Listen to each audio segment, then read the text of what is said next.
Welcome to 35 West. I'm Chris Hernandez-Roy, Deputy Director of the Americas Program at CSIS and co-host of the 35 West podcast. Was how professional the Mexican government. Are we ready? I don't think. Reform trends in Argentina. Right. And that's what happened. Role at all in the NAFTA negotiations. Welcome to 35 West. I'm Chris Hernandez-Roy, Senior Fellow and Deputy Director with the Americas Program at CSIS, and the co-host of the 35 West podcast. Haiti's year-long political and security crisis entered a new phase last week when Prime Minister Ariel Henry, Haiti's acting head of state since the assassination of President Jovenel Moïse, announced his resignation in favor of a transition council whose primary task would be to organize elections. Henry had been in Kenya to sign an agreement for the deployment of 1,000 Kenyan policemen as part of a multinational security support mission to Haiti when the gang violence sharply escalated. His resignation was issued from Puerto Rico, where his plane was forced to land after being unable to arrive safely in Haiti and being denied from landing in the neighboring Dominican Republic. Just days earlier, gangs besieged the airport in Port-au-Prince and organized a massive jailbreak of over 4,000 inmates from one of the country's largest penitentiaries, moves which threw into stark relief the grim state of affairs for the Haitian central government. Now, Haiti faces a period of profound uncertainty, with a serious power vacuum in government, ascendant criminal groups within striking distance of the halls of state power, and increasingly narrow prospects for a long-awaited international support mission. To help us unpack these recent developments and to chart a few likely scenarios for Haiti over the near future, we are very pleased to have on this podcast Dr. Georges Fauriol, a non-resident senior associate with the CSIS Americas Program. In addition to his role at CSIS, Georges is a fellow with the Caribbean Policy Consortium and a member of the think tank Haiti Steering Group, a partnership of Université Quisqueya in Haiti and the Inter-American Dialogue. He is also a senior advisor with the United States Institute of Peace. Thank you for joining us today, Georges.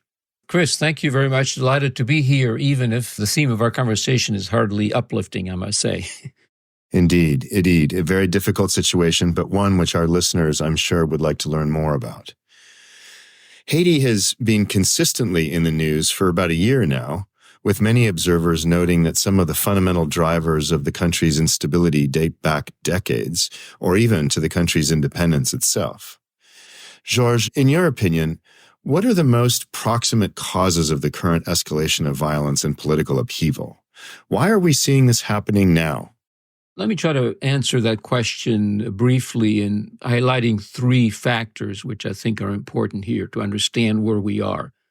First, I think your opening overview of Haiti's political scene, particularly since the assassination of President Moïse in July of 2021, provides sort of an accurate sense of a deteriorating political, security, and economic environment. Even if the circumstances of his assassination remain murky, it gives you a sense a little bit of an unsettled environment. I would add also, I think, the reminder that Haiti's political and economic governance, even by July 2021, was already on shaky grounds, since throughout much of President Moïse's tenure since 2017 included, for example, mass demonstrations against public sector corruptions that basically shut down the economy and certainly sort of society in general for parts of 2019. So that's an important backdrop, if you will, to the current crisis. The second trigger, particularly for the current escalation of violence and political mayhem, is really the inability of Haiti's, I think, still vibrant civil society, amazingly enough, and very diverse political community to merge their differences towards a viable path out of the crisis, despite, I might add, a number of what appear to be, at least on the surface, a reasonable proposal for a transition governance pathway over the last 18 months to 20 months. So in some ways, there's a lot of activity, but not the kinds of results that I think everyone has expected. And finally, I think there's a third element, which is the international community's response, including from the United States, which has been over the last 2 years at times disjointed and at times perhaps worse, arguably sort of disconnected from the reality in the streets of Haiti, all under sort of a well-intentioned policy concept that has become known as, quote, the Haitian-led solution, a thought which was based on the credible idea that past efforts by the international community had usually been imposed on Haiti, that this time one would wait for a Haitian-led solution to emerge. But in fact, that concept has essentially mutated until recently to providing support for an interim prime minister, particularly since the assassination of the president, without really providing any practical support to him towards a resolution of the crisis. So those would be the three factors that I think are worth remembering in terms of today's violent and political upheaval. Right. And we'll get into your third response, the role of the international community, and a little bit further along in the podcast. For the moment now, I'd like to just focus for a minute or two on the recent violence. Recent events clearly showcase the breadth and depth of the security challenge in the country. Gangs are estimated to control about 80% of the capital and have metastasized from violent criminal bands into full-fledged armed political actors in the country. Current events seem to be driven by one especially prominent gang leader, Jimmy Cherizier, who goes by the colorful nom de guerre of Barbecue and has directly threatened Henry on numerous occasions in the past. What prompted Cherizier to go on the offensive now, and what would you assess his political goals to be? Cherizier and others, including the more recent arrival on the scene of kind of a hybrid figure, maybe we can get back to later, Guy Philippe, I think all of this collectively has, in the short run, fed into a broadening popular dislike for the interim Prime Minister Ariel Henry, who came into office, if you will, after the assassination of the president in July of 2021. And this unpopularity of the interim Prime Minister is highlighted by simply the practical outlook on daily life of many Haitians. Collapsing economy, the absence of state institutions at the local level, a perception of a corrupt police, and at the political level, I think a broadening feeling by many Haitians that the inability of Haiti's diverse political community to agree to any constructive transition plan over the last 2 years, I think has given rise to at some level, a very understandable rejection of what is perceived as traditional leadership, and therefore, to some degree, an appeal by Cherizier and many of his gang leaders who provide at least an alternative and to some degree a certain sense of action and satisfaction in the short run. A more strategic explanation for Cherizier and his colleagues' relative success, particularly over the past 10 days, is probably related to a strategic calculations, if you will, that they will be making, or they are making, to try to enable themselves to influence any political and security-related outcome that is going to come out of this crisis at some point. And Cherizier and others were obviously observing the process over the last month or two of the likelihood at some point that there would be an international security presence, and therefore wanted to position themselves, I think, in a better position when that happens. To some degree, they've succeeded in that the Haitian political leaders who are responding to what is going on right now in terms of invitations from the Caribbean community to seek a solution to the crisis are in some ways hemmed in to some degree by what is happening on the ground by the likes of Jimmy Cherizier, and also fearful to some degree of appearing to be linked too closely to a despised, in transition, Prime Minister Ariel Henry.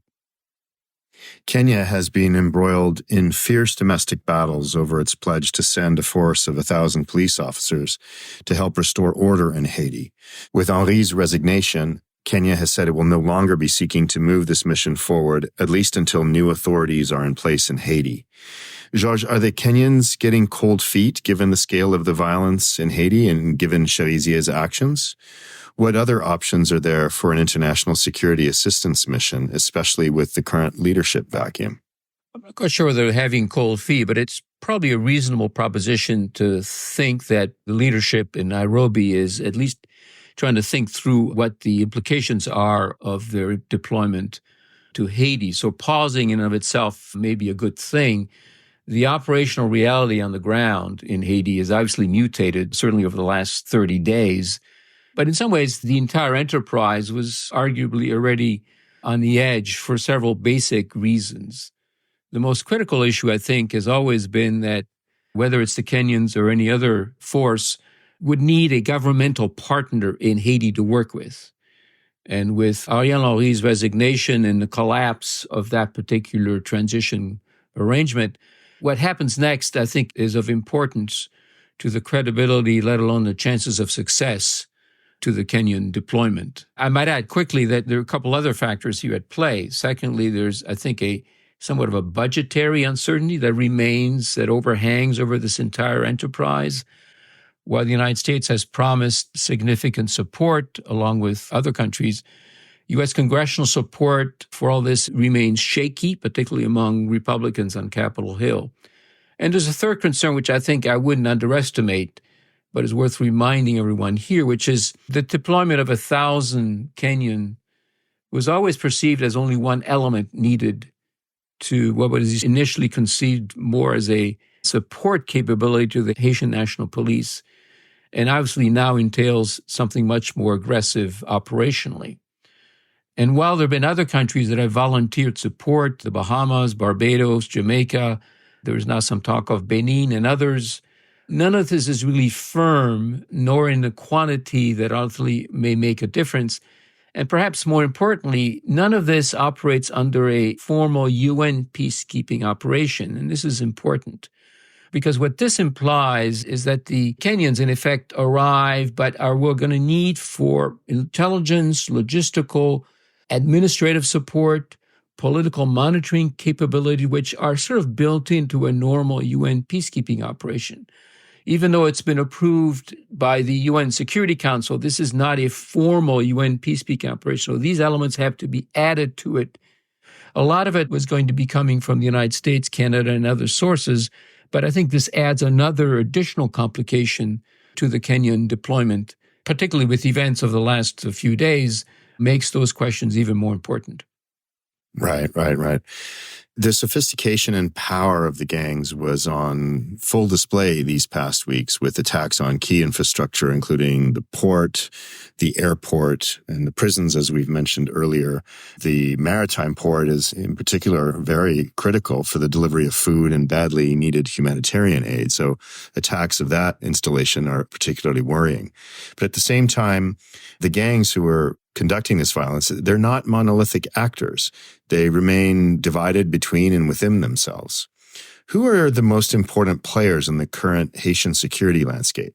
And how strong exactly are a group like Cherizier's G9 that an international mission might eventually face? The numbers are really uncertain, and I think there's been a tendency in recent months, particularly in the media, to describe the gangs in some sort of a coordinated, cohesive group. It's actually arguably a series of fiefdoms that initially were fighting over trafficking, over kidnapping, entire neighborhoods. But as the Haitian National Police, as the Haitian government's capability has decreased, this to some degree has expanded.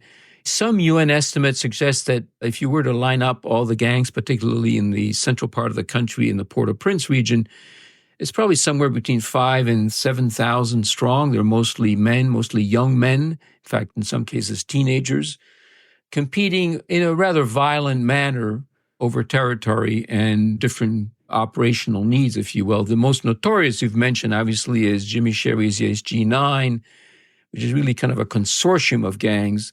It competes with the Izo gang. There's the GPEB gang with Petit Gabriel and sort of other characters of this kind.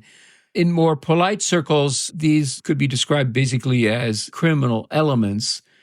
What is important at this point, however, to remember is they're fairly well armed and apparently now even are using so far unarmed drones. So there's a certain level of sophistication that has emerged, which is a bit worrisome. And in recent months seem to have a growing supply of young men who are either forced to join or simply joiners because there's really nothing else for them to do at this point. There's no other gainful alternative. So the issue of gang in some ways and the growth is in part to some degree not only a political and security issue, but in some ways a sociological and economic issues, which is once there's an alternative that appears, I think many of those gangs ultimately would lose their capabilities.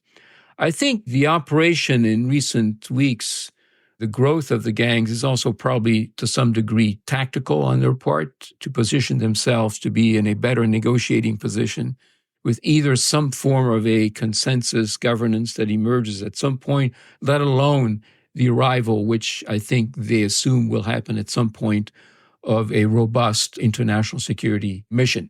So in some ways, their success right now is more an indication of the Haitian National Police's declining capacity and the overall paralysis at the political level in Haiti than anything else. Earlier, you mentioned Guy Philippe, a former Haitian senator who was one of the main leaders in the 2004 overthrow of President Jean-Bertrand Aristide. Guy Philippe returned to Haiti last year after serving a prison sentence in the U.S. for laundering drug money. He's one of the voices that called for Henry to resign and has said he wants to be president. How do you evaluate him as an actor pursuing power in Haiti? Guy Philippe, in some ways, is a more interesting character than Barbecue and others. He sort of falls in what I would describe as a sort of a hybrid category, a hybrid figure. He is a former Haitian army turned rebel, really, notably in the fall of the second Aristide presidency in 2004. And in some ways that created his reputation.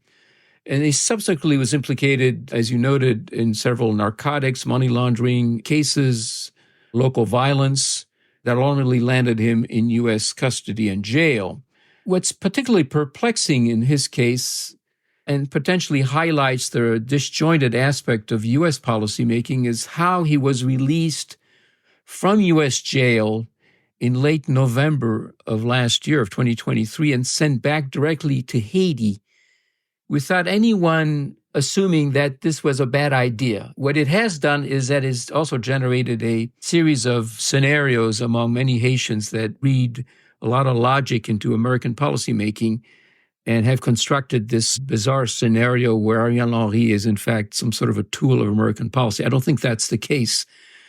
But the problem, however, is that within weeks of his arrival, he had rallied portions of public opinion, which was easy to do, against Ariel Henry, and worse off, I think, had begun scaring off elements of civil society and the political party community that knew very well what Guy Philippe ultimately is capable of. And at this stage, as we speak, he is one of the controlling political elements in Port-au-Prince. And the challenge, I think, for the rest of Haitian political and civil society community, let alone international actors, including the United States, is to dream up some sort of a strategy out of the crisis that does not automatically imply Guy Philippe being at the table or influencing strongly who's going to be sitting at the table. So I think it's a challenge. As I said, I'm still perplexed by his arrival on the scene of a situation which was, in effect, extremely flammable just a few months ago. I think at this point, one should probably consider two competing options. And maybe the challenge is will we try to mediate some form of a compromise that has elements of both of those options. One of those options is in the short run, potentially the result of the Caribbean community-led mediation efforts ongoing in Jamaica. That involves some sectors of Haiti's political and civil society communities, and is proposing, in effect, what is sort of an updated version of existing ideas that have been on the table for the last 20 months or so. This includes the Montano Accord, the December the 21st agreement, which is to some degree a constituency closer to Ariel Henry and others, and all build around this notion of some form of a transition council or presidential council that would provide an alternative leadership capability and would be drawn from a conglomerate of political and civil society actors. And this proposal in its current form would have, it's maybe significant to highlight what its function would be because it gives you a sense a little bit of the dangers to try to achieve all of this. And one is to simply actually find a replacement for Ariel Henry, who is at this point the residing prime minister, but what happens next? And secondly, to prepare for the arrival of the international security mission. That in of itself probably divides some elements of the Haitian political community. Those are for it, those are against it. And then thirdly, to be actually the governing authority that prepares and sets the stage for national elections sometime in the future. That may actually be the only element that everyone can agree on, which everyone was to go to election. How that happens and under whose tenure is the issue that's being debated. And in fact, trying to agree to just those three elements has already led to some defections to some people that were invited to join this presidential council. This is, in some ways, arguably off to a shaky start.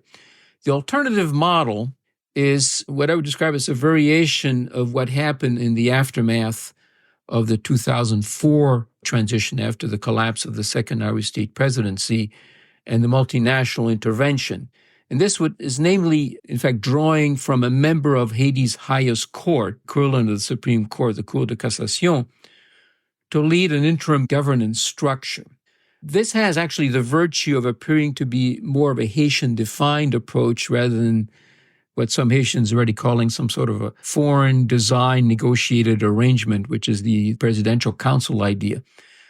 But depending on the 2004 model, also runs a danger of potentially becoming a proxy for those that actually have influence in the streets of Haiti today. And that's kind of the Guy Philippe and others who can actually shape the outcome. Actually, at this point, Guy Philippe himself has come up with an alternative version that would involve some representation of the judicial system. It would obviously, not surprisingly, include him as a member of this alternative council of governance. So those are the two principal models, each of them right now, as we speak, on very shaky grounds, and neither of them with a particularly clear path forward. That's why I'm saying at the beginning, it requires some pretty original mediation capacity particularly from outside sources to work with these alternative political actors in Haiti to come up with a solution that perhaps marries both of those ideas and somehow is able to prevent what is ultimately happening right now, which is that the Guy Philippes and some of the gang leaders being the most influential actors in these scenarios. Well, George, given these shaky foundations that you've just described and the very complex security situation that we've talked about a little bit, how realistic is it that whatever form of government ultimately takes control, transition government that is, how realistic is it that it would be able to organize credible elections in a reasonable time frame? I think there's maybe one area where there is consensus across, even within Haiti and across the international community, which is clearly without a solution to the security crisis, elections are a no-go. So it's really security and a governance consensus that has to be established first in a very short sequence, and then the viability of that then leads to the success of an electoral calendar. Clearly, the danger is to rush to elections under the mistaken assumption that this is an issue where everyone can agree, if you will, and is one of the demands that you hear from a lot of different Haitian politicians and also the Guy Philippes of the world, that Haiti has not had a credible election for a while. There's no one that's actually in an elected position in office these days, and that needs to be addressed. This also provides some degree of support and parallel thinking among key international actors, particularly the OAS, the UN, where there is not only capacity to actually manage those kinds of processes, but maybe a motivation to try to move the process forward as quickly as possible. But at the security level, it is just impossible to think of that at this point. And I think it's worth reminding, maybe as a closing thought here, that the voter turnout for the last two national or presidential elections in 2011 and 2016, that the overall voter turnout was below 20%. So that means that whoever gets elected at the national level is in effect being elected with a very small minority of voters and not a particularly representative one. And I think a lot of Haitians, and this is the more dangerous part of this entire question, a lot of Haitians really don't have any clear reason as to why they want to even bother to vote, because the results never seem to change the situation. While the security and economic situation remains dire, at the same time, Haitians have also, I think, proven resilient and committed to fighting for their country's future. So to the degree that there's still protest and there's still social mobilization, I think, taking place under the surface, but it's not clear exactly how this is ultimately going to turn out. And I think rushing towards election at this point, I think, would be a big mistake. One of the tragedies of the current situation, the situation really of the last few weeks in the country, has been the extent to which the international community has not acted in a pressing manner, given the urgency of the situation.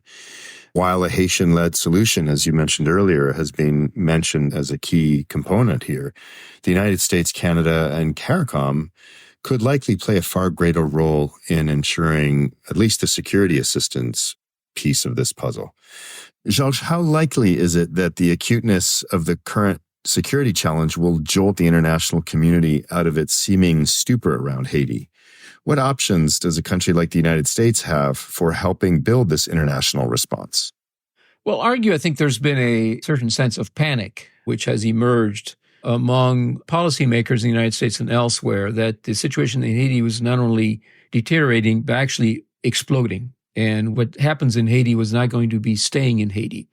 I think that to some degree explains, for example, the most high-level engagement on the part of the United States at the diplomatic level by, in fact, the Secretary of State himself being, at least for one day, in those talks in Jamaica that were led by CARICOM, is an indication in some ways of the, I would argue, a level of concern that reaches the higher levels of the American government. In some ways, one could say that having the Secretary of State there for one day is an indication of either the distraction of other concerns among key actors, the United States, Canada, and others, as well as a number of priorities, as well as domestic considerations where Haiti is an issue, but is often framed in the context of another crisis or a border security question, but not in terms of its ongoing character, which is really a governance and security issue.